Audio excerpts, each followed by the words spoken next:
answered the big question, will this be a two-man battle between Jeff Stanton and Damon Bradshaw? A couple of Kawasaki guys answered that question. They came from out of the pack, and we're referring to Mike Kudrowski and Mike LaRocco to take first and second in that event. But I want to point something out, Dave. It's not so much that they did all the charging to the front of the pack. Damon Bradshaw, who's coming off that leg injury, I think got a little bit tired, and he moved from the front back to them, too. So it was a combination of a couple of things. All in all, it was good racing. Let's take a look at the tape, see if he knows what he's talking about. From the very first gate drop of this brand new season, it was clear that number 8, Damon Bradshaw, who narrowly missed the championship last year, would be a force in '93. A tumble in the first turn makes no difference to Damon, as he took command of this race early and looked like he was going to run away. In second spot, the youngster Jeremy McGrath. Third, Mike Kudrowski, number 3. Here's LaRocco in fourth spot. And Jeff Stanton, the reigning series champ, struggling a bit back there in fifth, and really not mounting much of a challenge. The excitement was all up front. The rookie number 15, McGrath, coming under a lot of pressure early from the Kawasaki guys who really had to charge. Kawasaki riders actually coming from out of the pack. At this point, McGrath makes the rookie mistake, runs off the track. He went into that corner too hard. He was passed by LaRocco and Kudrowski. Kudrowski taking over the number 2 position, and now Kudrowski catching Bradshaw. Bradshaw definitely off the pace a bit. The knee was the question mark, but this is a conditioning problem. It is indeed. Bradshaw exhibited in the early going all of the talents. It's still there, all of the skills. Has not had much of a chance to train. It's showing up here. First Kudrowski, and now LaRocco making the pass. Bradshaw, riding an extremely smart race, is letting them go. He knew he wasn't strong enough to compete for the win. He let them go, settled for third. Then Kudrowski makes the critical mistake. LaRocco goes by. The two Kawasaki teammates appeared all set to shoot it out for the finish. As it turned out, LaRocco accomplished just what he did here a year ago as he wins Orlando in the opener for the second year in a row. His teammate Kudrowski had to settle for the second spot. Obviously, it's the green guys Art Ekman should talk to. Thanks, Dave. With us, the Kawasaki heroes of last week. The winner, Mike LaRocco, and the runner-up, Mike Kudrowski. MK, first of all, it looked like, I thought, you had things going pretty good, riding smooth and out in front. Yeah, it was working good. My Kawasaki was working good, and I just made one bubble in the whoop section around lap 14, and Mike ended up going by me. You make those mistakes, and that's what happens. Mike LaRocco, of course, winning the opener last year as he did this year, and then things went downhill for you, Mike. The broken wrist, and you really took you right out of contention. What about this now? We're not seeing any deja vu this year, are we? I sure hope not. You know, things this year are going well. The bikes are working a lot better. My wrist feels good, and hopefully I can do the rest of the season what I did last week. You guys are good friends, your teammates. What happens if you go down number 1, number 2, battling for the title? That'd be good. 2 Kawasaki riders up front. You know, we wouldn't have to worry about any foul play or anything like that. We're on the same team doing the same thing, so it'd be good. The guy knows a lot about winning is Bob Hanna, 3-time Supercross champion, and incidentally, he's won 5 times here in the Astrodome. Let's go to Bob. Thanks, Art. Yeah, the Houston Astrodome always did treat me awful well. With me is Damon Bradshaw. Damon, last week you led the race for a while and you dropped back for third. Do you have a conditioning problem? Well, actually, I just, you know, my upper body got a little bit tired. It was the first race, pretty much raced back from my knee surgery. I had a little bit of time on the bike, but I don't think quite enough time. I think that that will come, and it's not going to come overnight. You won this race last year, and then you proceeded to win the next 4. Do you think this race is going to mean something this year and give you that click? I don't know. I'd sure like to, you know, I'd sure like to say so. We're just going to see how the race goes. We're going to go out the qualifier, and you know, the bike's been working really good, so we're just going to wait and see how things fall. Good luck tonight, Damon. Thanks. Back to you, Dave. All right, thank you, Hurricane. As the Gladiators prepare to enter the arena, the mechanics tend to the nuts and bolts of Supercross. We'll be back with the racing action right after this.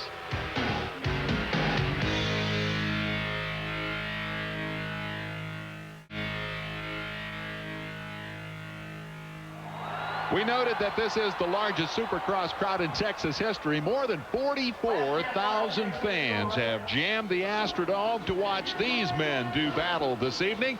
They are at the gate for the first of the qualifying races. Let's take a look at the course that has been laid out on the floor of the Astrodome. If you were an eagle eye up at the top of the dome looking down, this is how it would appear. Bob Hanna analyzes the difficulty. One of the toughest sections on any given Supercross track are the whoop-de-doos, or just plain whoop-de. Now, where they got their name, I have no idea, but if it was my guess, I'd say from the first rider that ever went through a set, wide open, half out of control, and just yelled, whoop-de-doo! I can tell you, the only thing funny about a whoop-de-doo section is its name itself. Now, these here in Houston are going to give the riders an exceptional amount of trouble. They start out about a foot high and end up about 4 feet high. That tends to let the rider come in a little bit too hot, and eventually he's got to slow down, and that's where the problem arises. We talked to some riders earlier just to see how they were going to tackle this problem in Houston. I call them blitz and whoops if I can get right on the top of them and keep accelerating right through and stay on the tops of them. That's the kind I like.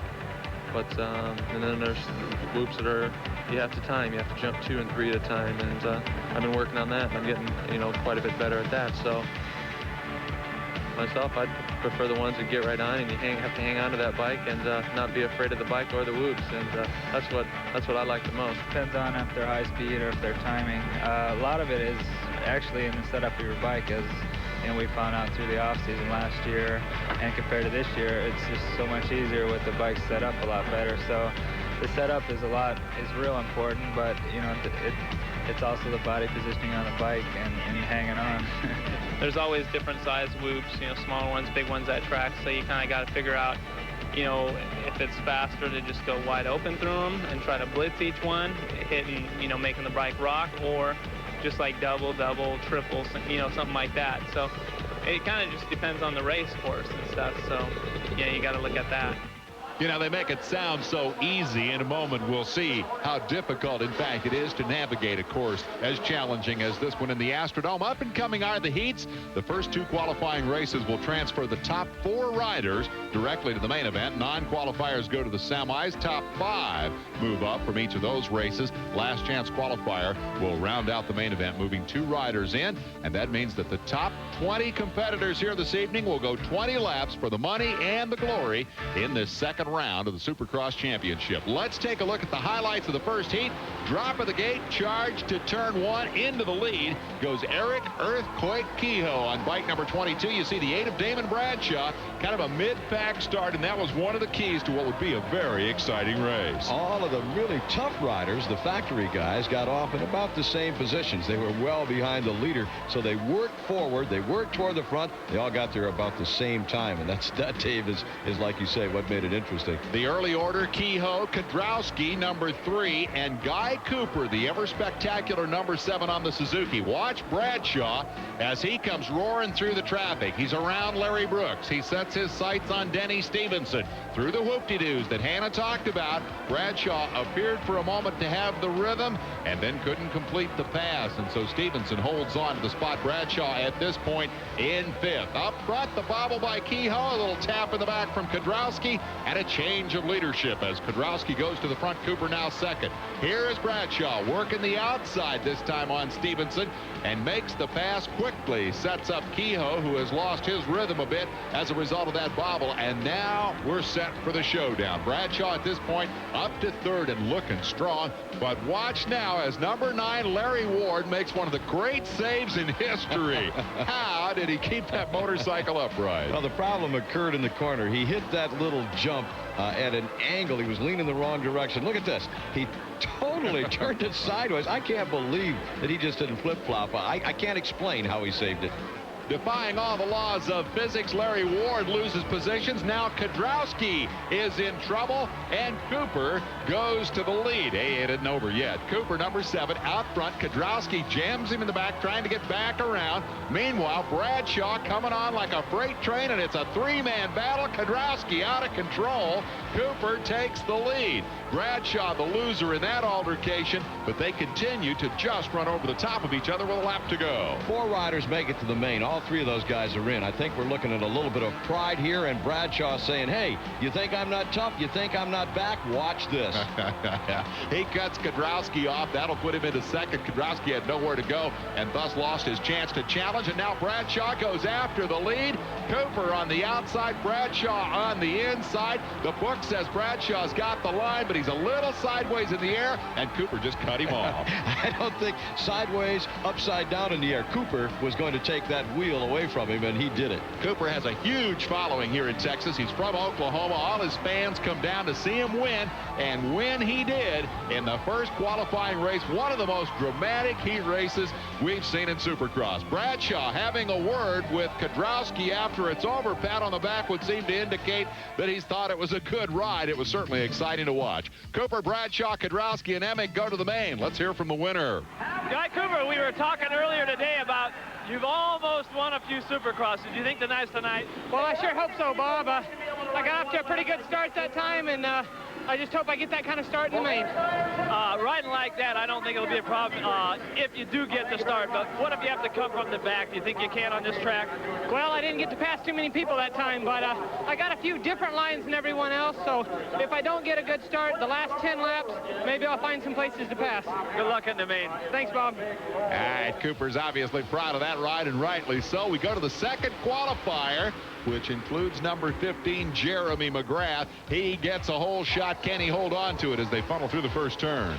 Other notables, Jeff Stanton with the big number 1 plate on his bike. Right behind him comes Mike LaRocco, the first race winner down in Orlando. It looks like Stanton at this point is starting to show just a little bit of the aggressiveness that earned him that number 1 plate. But look at this. He no sooner made the pass, Michael Craig, duly signed Team Kawasaki rider, comes right back and takes that position away from Stanton. A year ago, that doesn't happen. A year ago, Team Honda had bike problems early in the season. This year, hard to blame the motorcycles when Jeremy McGrath is going so fast up front. Watch what happens to the Orlando winner, Mike LaRocco, as he moves up to put a challenge on Buddy Anthonez, gets down inside. Who parked that hay bale in my way? He just moved it out. He made that corner a little bit shorter for Brian Swink, who went through the opening. He's right behind LaRocco. As we watch Jeff Stanton, keep in mind that this is the battle for the transfer spot involving LaRocco.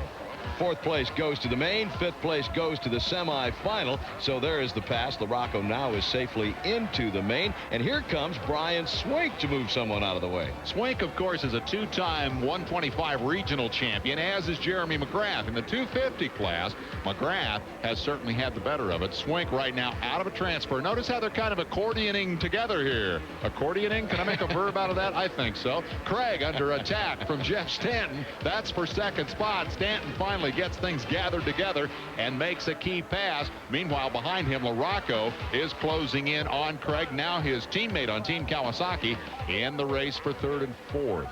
Mike LaRocco will take that number 3 position, putting Craig back in 4th. But watch what happens. Rider number 19 is going to come up, and he's going to sneak by Craig, and that's going to deliver him to the number 4 position. That is Brian Swink on the move, perhaps inspired by McGrath's success up front. McGrath was Western Regional Champion and Swink the Eastern champ last year. Now look at this. LaRocco goes after Stanton. Stanton bobbled a bit, gave LaRocco the inside line, and Mike moves up a spot. He passes more people in Supercross than anybody else out there. He has to. He seldom gets hole shots, always coming from the back of the pack. At the back of this pack right now, as we watch McGrath head for the checkered flag, is Stanton. He too was passed by Brian Swink. Well, he will slip to 4th. Swink comes home 3rd. He'll do a little styling over the checker too, as 4 more riders move to the main event. McGrath, LaRocco, Swink, and Jeff Stanton, who stumbled right at the end. Here's Jeremy McGrath. Jeremy, a few people were thinking maybe last week was a fluke. I think we just proved that wrong. Well, you know, Bob, you know, I'm out here trying my best. You know, a lot of guys were saying that after last year when I rode 250 class for a couple races. I may have said some stuff, you know, that I shouldn't have maybe. Speaking a little bit too big, but I feel I can say that now. You know, I feel I'm a top contender, and, you know, I think by the main event, I think, you know, I'm just trying to get used to this. My arms are pumping up a little bit, so I'm just trying to get used to it. That's 2 weeks in a row. It gives you a little more confidence for the main tonight. Yeah, my bike's working a lot better tonight. You know, I have a lot more confidence. You know, I got a little bit screwed up with the lappers, but, you know, I'm excited. I can't wait for the main. All right, good luck. Thanks, Bob. Jeremy has won the fastest heat for the 2nd week in a row. Mike LaRocco continues to make impressive charges through traffic. And Art Ekman has charged down to the pits to check on the controversies. David, Larry, the pits are buzzing, and it's not coming from the mechanical fraternity because they say the bikes are performing as expected. But the Yamaha crew of Damon Bradshaw says his fire has been lit. He claims that Mike Kedrowski rides with a wide bike, and Guy Cooper better watch his legs in the main. But the real concern is down not too far from here in the Honda pits, where Jeff Stanton seems to be digressing. I asked Dan Bentley, his mechanic, what did he say to his veteran rider? He says, I can't say it on TV. But Jeremy McGrath and Jeff have the same equipment. From the pits, Art Ekman, back to you, Dave and Larry. Thanks, Art. A bit of pit side talk for two. A quick break for commercial, and we'll be back with more of the qualifying.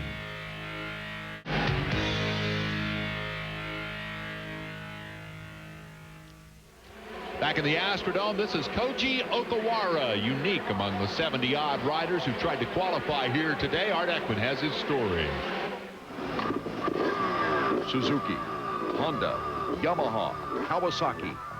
American Supercross is well accustomed to having manufacturers from the Orient. What's unusual about this year is we have a native Japanese actually competing in the series. I've done a lot of schools over in Japan, and Yamaha Japan asked me if Koji could come over here for the '93 season. He finished up second last year in the Japan Supercrosses and the Nationals over there. They wanted him to come over here in '93 and get years of experience in Supercross under his belt, and then go back in '94 in Japan and win the championship there. Koji Okawara has already gone beyond expectations at the series opener in Orlando, becoming the first Asian rider to make the main event in his very first American Supercross. Our goals were, you know, about after the 5 or 6 of them, then we should be into the main event, and him to go out and make it on the first time was really, you know, just a great, you know, improvement for him. They don't have triples in Japan, or domes, or coliseums. Getting used to the tracks is one difficulty, but the culture shock is another. Koji, do you find it difficult communicating with your mechanics about what's going wrong with the bike, etc.? そうですね、コミュニケーション難しいですけど、まあよくしてくれ。It's kind of difficult for me to communicate in English, but and it's gonna be all right. I have no problem. We have several Japanese journalists over here that's friends of ours that speak pretty good English, and I have to run around and find them to do the interpreting for me sometimes. But as far as a rider and mechanic goes, you can pretty well hand language works pretty good for you. The biggest assignment for the Hollies is to control Koji's culturally inspired pride and desire to win. The main thing is for him not to crash over here. You know, the Japanese riders have a tendency to try something that the American riders do. They just kind of bonsai and try it. He should really kind of stay with what he knows right now until he gets a little bit more experience and not watch and try to copy what they're doing exactly. Is it like working with your typical rebellious American teenager? No, not yet. I mean, maybe, but we can't say that yet because he can't tell me. You know? Well, there's one advantage to the language barrier. Now back to you, Dave and Larry. With the advice of Jim Holly, fresh in mind, number 311, Koji Okawara goes to the gate for the first semifinal. The charge is on to the dreaded tread head zone, and boom, Okawara is off in a pile. Eric Kehoe, who had a heat race hole shot, also involved, along with Jeff Matasevich, and it looks like Koji has hurt his wrist. What is the tread head zone? If you have to ask the question, you wouldn't understand the answer. Here is the battle of the Larrys that ensued up front. Number 17, Larry Brooks, and number 9, Larry Ward, and it looks like the Suzuki guy has the best of it. Larry? Treadhead zone, Dave, in Japanese means crash here. That's what happens out in that corner. Larry Ward has won one Supercross in his career. Did that in Seattle, Washington. Since then, it's been kind of up and down. And this year, the former factory rider riding as a privateer takes the checkered flag.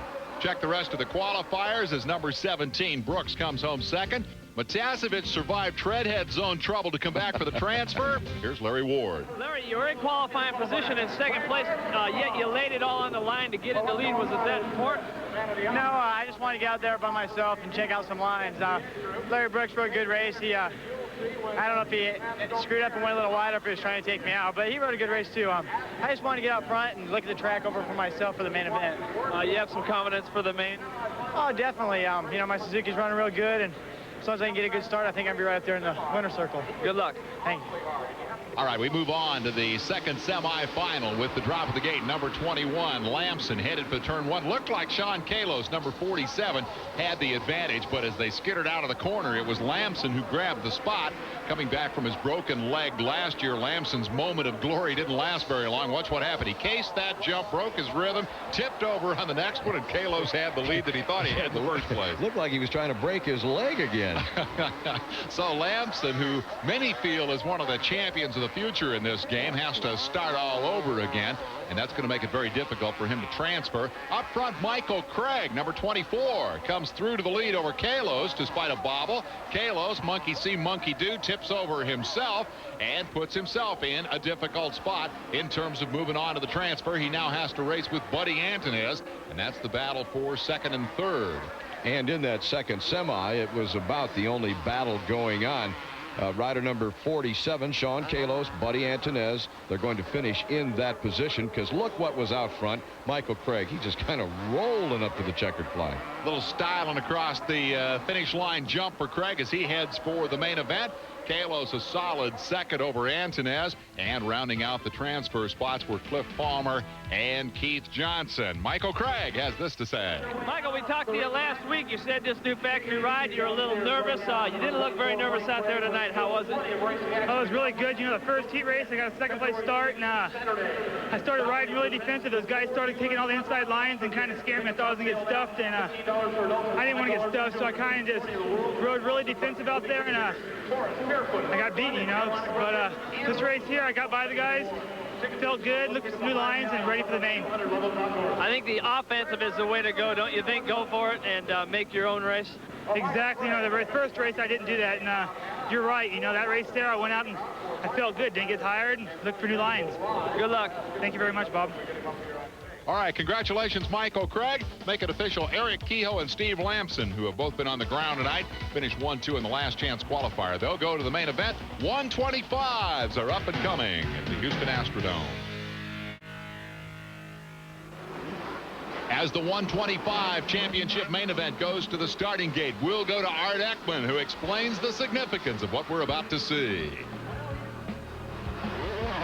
For all of the 125 riders, Houston is particularly exciting because it's the first of only 2 opportunities during the Supercross trail that the top talents from both the East and the West can test their skills against each other. Even though they're involved in their own individual series, be it East Coast or West Coast, they still want to prove that they're the best rider in the nation, and it's kind of an ego runoff. You meet each other twice a year, which is Houston and Dallas. Both of them are in Texas, and yeah, I think so. Whoever wins Houston, they get to brag till Dallas, and then whoever wins Dallas gets to brag till the next year at Houston. So hopefully I'll pull this thing off and I'll be able to brag till Dallas. Some great East-West rivalries have made the 125 class a lot more exciting. Most notable, Bradshaw versus Matasevich, and recent graduates, McGrath versus Swink. Yeah, there was a lot of stuff stirred up about Brian and I last year, you know, coming together, and this would be the first meeting, and you know, it makes a good showdown. You go and you outride everyone and beat them. Mentally, you think you're the best 125 rider, so that makes you the best 125 rider for the rest of the year. Going into the Houston showdown, the Western riders were quick to point out that this was their first race of the season, while the East Coast schedule began last week in Orlando. It helps a lot to have one race under your belt because it gets all the flies out of your stomach, and if I can get a good start like I did last weekend and hopefully show them who's the baddest. It's first race for us West Coast riders. They've got one race on us, you know, and it's a little pressure, but you know, we're used to that, and you know, it's a good feeling though. It's a lot of adrenaline pumping when we get out there, and it's just, you know, we want to beat them as bad as they want to beat us. There's nothing like young, pumped-up riders ready for a rivalry. Back to the booth now with Dave and Larry. Half the fun of the early season races is watching the young stars in action, and we're about to drop the gate on them right here. Love that 125 class, Larry. And they're looking for the factory rides. You know, they want to impress the folks out here. So what they do is just kind of bonsai. They just go wide open all the way around the racetrack. Sometimes they pay the price. Yeah, as we're about to see. These are highlights of the 125 main event. First turn, boom, bang, on the ground. Lance Smale kind of triggers what ended up being about a 6 or 8 bike melee. The big losers in that one were Tommy Clowers, number 88, and number 60, Mike Chamberlain, as they had to take the long way around to get back into the race. 69, Jimmy Gaddis jumps out front. Homeboy Grayson Goodman, number 56 from Texas, is second. And into third is Lance Smale, who kind of bowling balled the field in turn 1, started that big tangle. He's under a lot of pressure from number 25, Jimmy Button. We said at the outset that the riders are here to impress and try to win factory rides. Well, the rider that just impressed us by making the pass, rider number 25, Jimmy Button, is one of those that already has a factory ride. There are 4 or 5 of them in this 125 field. Well, Button had his sights set on the second-place man Goodman when he was befallen by this moment. He actually lost the handle grip and went over the handlebars and ended up face first into the dirt with a bit of traffic around him. Notice how he positions himself in front of the motorcycle, which is about the safest place you can be. We won't get much of a look at this, but you will actually see the impact. The grip comes off right about here, and the impact with his head is right about there. That drops him out of third spot and leaves us with a different cast of characters up front, because number 16 is going to emerge. Doug Henry on the charge. Doug Henry, taking the measure of Lance Smale, had to come from out of the pack, suffering a bad start, second week in a row. Henry, I have to think, is going to, before this season is over in the 125 class, be one of the factors. Newly signed in 1993 with Team Honda, and he's one of the best 125 riders out there. Now, I want you to consider the curse of Jimmy Gaddis, who's led a bunch of these things, and something always seems to go wrong. And that's what they're thinking in the pits right now. He rides for the Pro Circuit Peak Antifreeze Kawasaki team, and they're saying, oh, no, not again. But would you believe he picked himself up, never lost the lead. Battle for second. Grayson Goodman challenged by Phil Lawrence. What is that flopping on the back of his helmet? Well, they're setting trends. The latest style, as Lawrence makes the pass on Goodman, is to leave the price tag off the back of your helmets and let it flop around in the breeze. Now, look, Goodman was not through going rearward. He got a little bit tired out there. Here comes Doug Henry. He'd worked up out of the pack, and Henry is going to take over the number 3 position. And let's give Ezra Lusk a call. Number 43 is currently 5th, and in the midst of that 3-rider battle, he was last week's winner at Orlando. Up front, Gaddis has it all his way despite the fall down. You know you got a big lead when you can fall down and not lose it in a Supercross race. He is up and over the checkered flag to score his first ever Supercross win. Complete with price tag on the goggles, number 31 factory Phil Lawrence will claim the runner-up spot. Gaddis is a happy camper. Finally gets to the checkered flag, not without incident, but with a sufficient margin to hold on for the victory. Lawrence second, Henry third, Goodman and Lusk rounding out the top 5. Let's take them on back through 10 spots. Damon Huffman, 16 years old, finishes 6th. Here's the rest of the top 10. Let's go to Bob Hanna. Jimmy, you were out front in that race. You fell over. What was going through your mind then when second caught right up? Oh, I was saying, Lord, please, I'm in the lead. I'm 7 seconds ahead. Why?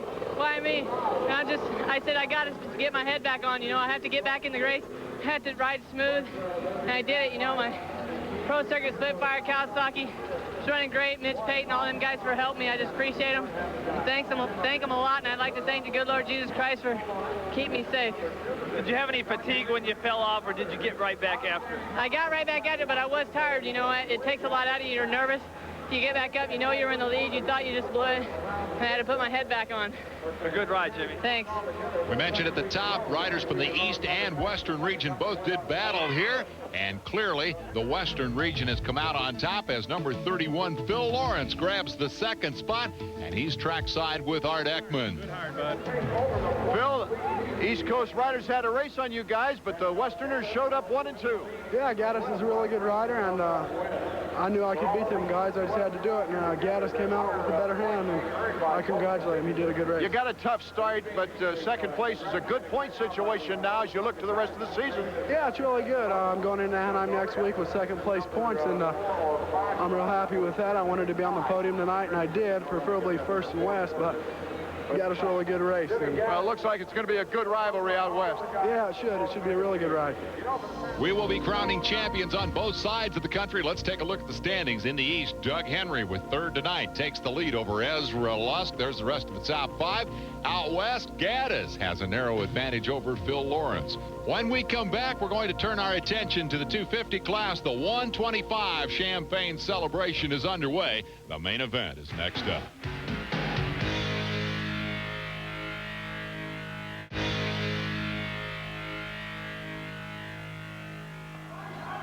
Damon Bradshaw, a man with a mission. Second in the championship last year. He wants the crown in 93. 44,000 plus are on hand as we get set for the start of the main event. Pressure, you bet. This is Mike Kudrowski in contention for his first ever Supercross win tonight and perhaps for the Supercross championship. The field coming to the gate to go 20 laps. Who do you like, Larry?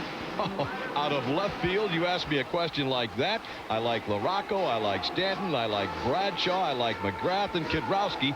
One of them will win the main event tonight. There's a bold prediction from Larry Myers, our Supercross analyst, as we watch the national champion, number 1, waiting for the drop of the gate, and we're underway in the Houston Astrodome. Charge to turn number 1, Larry Brooks, number 17, surprises the big guns and grabs the top spot early. He has Bradshaw in tow. McGrath is there. Stanton near the front of the pack as they work their way through lap 1. Inside move. Bradshaw knifes past McGrath. Takes the second spot. Matasevich is 4th. Stanton is back in 5th. And the charge for positions is on early. Looking toward the back of the pack. We're going to have to watch them come up. Cooper and LaRocco. Kidrowski is in good position. He's up there inside the top 6 or 7. Cooper was a heat race winner. Number 7 is back in about 8th or 9th position. And he got there by passing a small army in the first lap. He really had to charge. There is Cooper knifing by as he tries to get to the front. Up front, Larry Brooks has the lead. Little bit of a bobble right there. How long can he stand the pressure, Myers? I meant to say to you when I was totaling up the riders that could win, I meant to add Larry Brooks. I want to cover myself here. It was an oversight, I'm sure. Larry, of course, sees himself as a potential winner, but boy, does he have heat now. Here comes Bradshaw. He'll try to find the rhythm through the whoop-de-doos, take the lead. Meanwhile, Stanton is around McGrath, and I believe that's the first pass Jeff Stanton has made this season. Into the lead goes Damon Bradshaw. Bradshaw, the leader, drops Brooks back to 2nd spot. Stanton now 3rd. McGrath is 4th. I look at this as we watch Damon Bradshaw out front as a must-win situation for Jeff Stanton. If Bradshaw is going to struggle, if he's going to fade because of the injury that created a situation where he's out of shape, Dave, Stanton has to take advantage of it. And Stanton right now may be exhibiting that as he continues his charge. He's past Larry Brooks now, has moved now to the number 2 position. Let's see if he can deal with Bradshaw out front. Well, we made the point last week that Stanton didn't seem very aggressive, wasn't trying to pass people.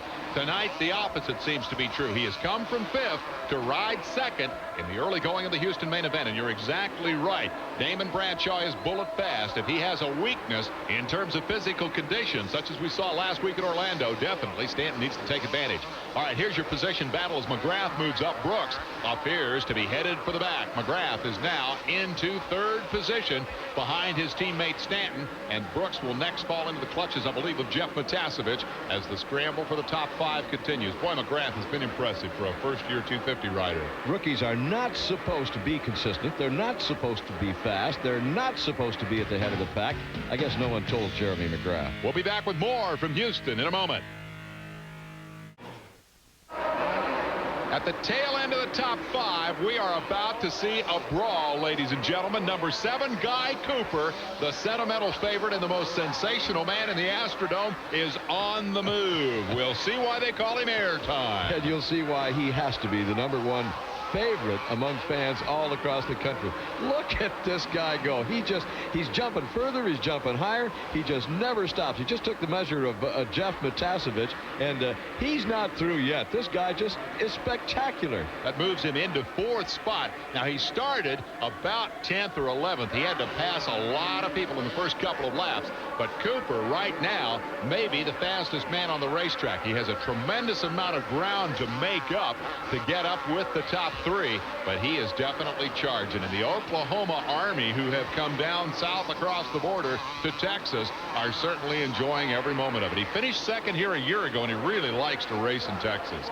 I'll tell you what's so impressive is not that he's passed so many riders, Dave. It's the manner in which he has made the passes. This guy's just all over the racetrack. And in the process, look at this. Look at this. I started saying in the process, he's introducing a new style. The motorcycle gets almost vertical in the air. Earlier, we asked him about that. Well, I'm trying to get around the track faster, and what's happening is when I hit the face of the jump with more speed, the front end bounces up in the air, and I'm leaning over the front. I hit the rear brake, bring the front wheel back down so I can have a smooth landing. We'll keep our eyes peeled for that technique throughout the rest of the main event as Cooper continues his assault. He is in 4th position.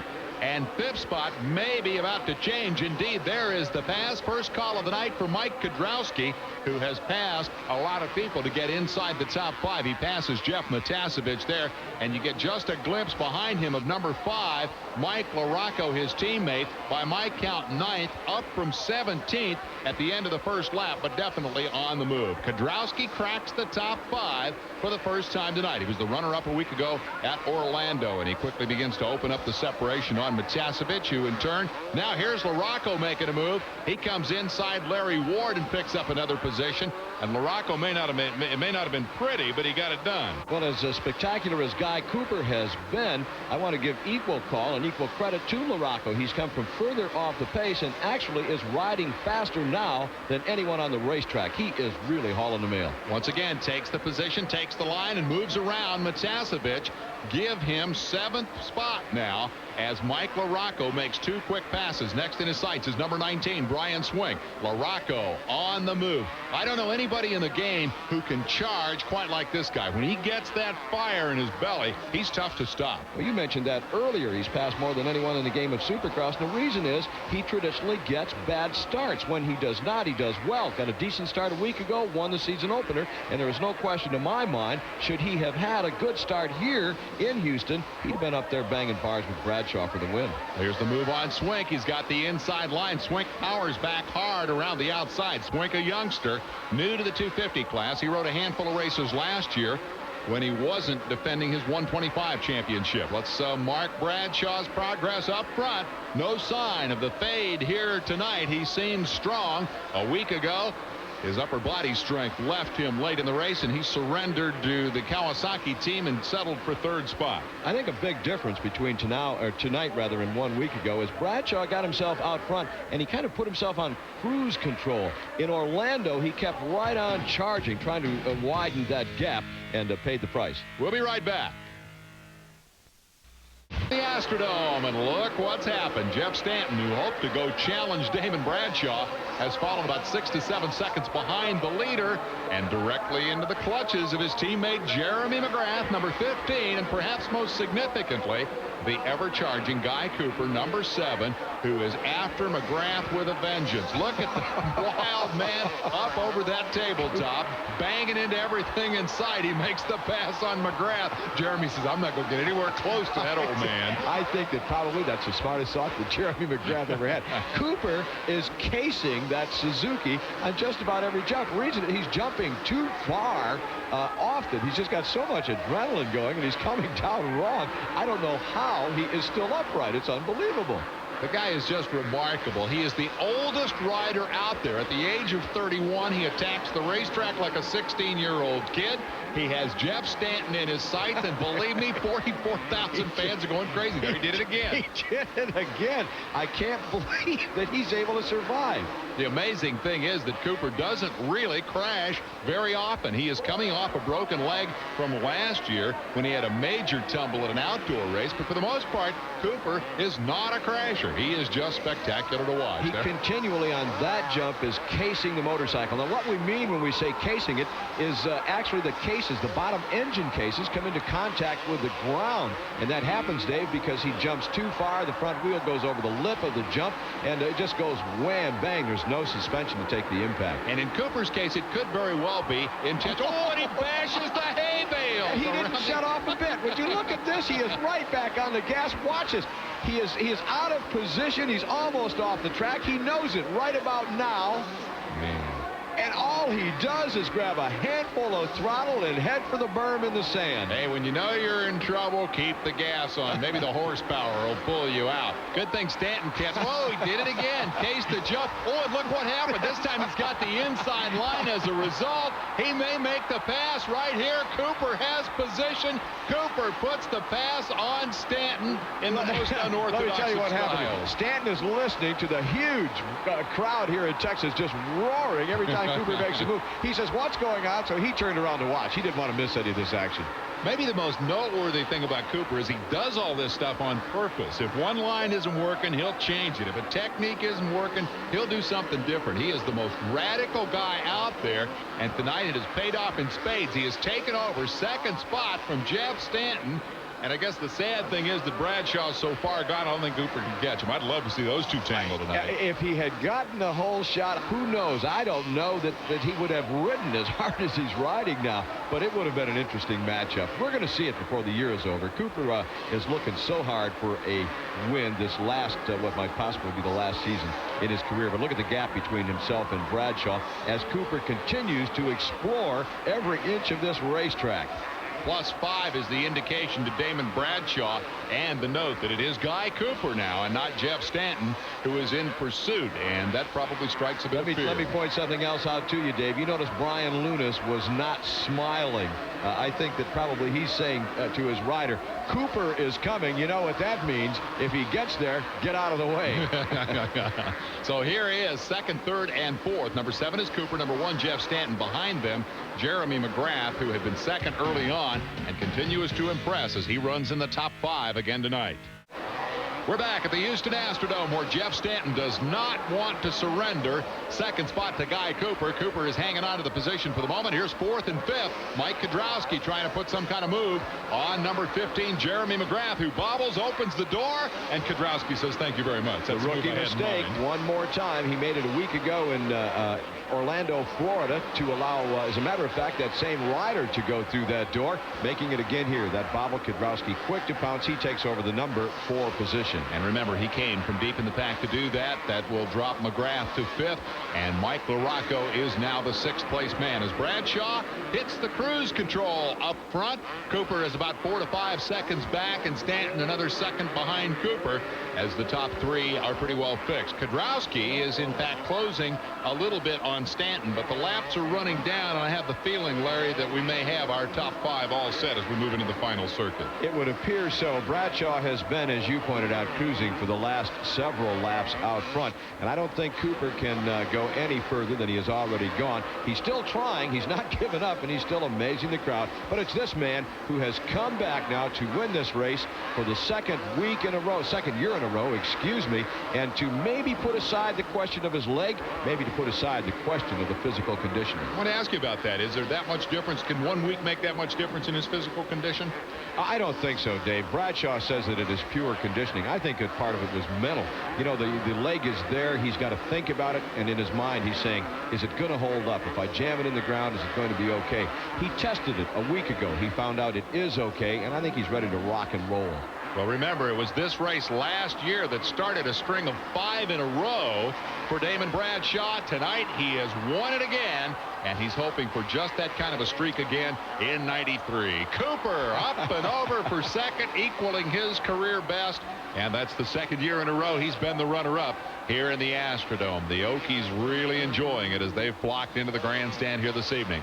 Celebration time for Bradshaw, who remains, I feel, the dominant force in Supercross racing. Give Jeff Stanton his due. He's the champ until Bradshaw takes the title away, but Damon is the fastest man in the sport right now. Well, that may be proven true when the season ends, but right now I'll take issue. Mike LaRocco, I think, has been the fastest, won the season opener, came from the back of the pack as we watch Bradshaw do great wheelies, but LaRocco came from the back of the pack to finish 6th. He's really fast.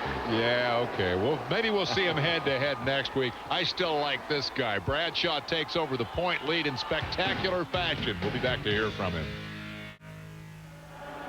In the Houston Astrodome, it's about time to start the victory party. Damon Bradshaw has his hat off. Better to hear the cheers of 44,500 people who all seem to like him a great deal right now. I wonder how many of the 44,000 watch Bradshaw versus the charge that Cooper was making. Bradshaw's teammate Jeff Emig, number 6, stops by for congratulations as we look at the top 10. It was Bradshaw, Cooper, Stanton, Kudrowski, and McGrath after a lot of position swapping up front tonight. LaRocco, Swink, Matasevich, Emig, and Craig round out the top 10. Art Ekman is with the runner-up. Coop, you had an awful start. You must have been 10th or 11th, but you made up time rapidly. Yeah, I actually had a good start into the first turn, and then Stanton came all the way to the bales. So I backed out of it, went around him, and then there was a spot open on the inside, so I jumped back in, but it was still only a mid-pack start, you know, but the track kind of suited me. There's lines that I could take that the other riders weren't taking, and After a while, it just became a matter of endurance, really, and not making a mistake with Stanton on your tail. Yes, definitely. You held off the challenge. Thank you. What were you concentrating on at that time? At that time, no mistakes, and I kind of saw where Bradshaw was at. It was a long ways to make up, but he could always make a mistake, so I tried to hang in there and keep the pace going, even after I got a little bit of distance on Stanton, but there wasn't too much distance, you know. It's not enough for me to make a big mistake. Coop, you lit up the crowd, too. Does that make you happy? Yes, it does. I like that. Cooper with a strong run to second tonight. Bradshaw with a great victory. Heir to the Bob Hanna heritage of Yamaha success. He's with the Hurricane in victory lane. Damon, you won here last year, and that started a 5-race winning streak. You win here tonight. I guess you've served notice that that leg is better. Yeah, it's better, Bob. I knew it was better all along. It was just a matter of getting that confidence back, and I had to reach down real deep tonight and get a little more. I've been a little sick, but if it wasn't for the people in Houston, I'd never been able to do it. Thank you.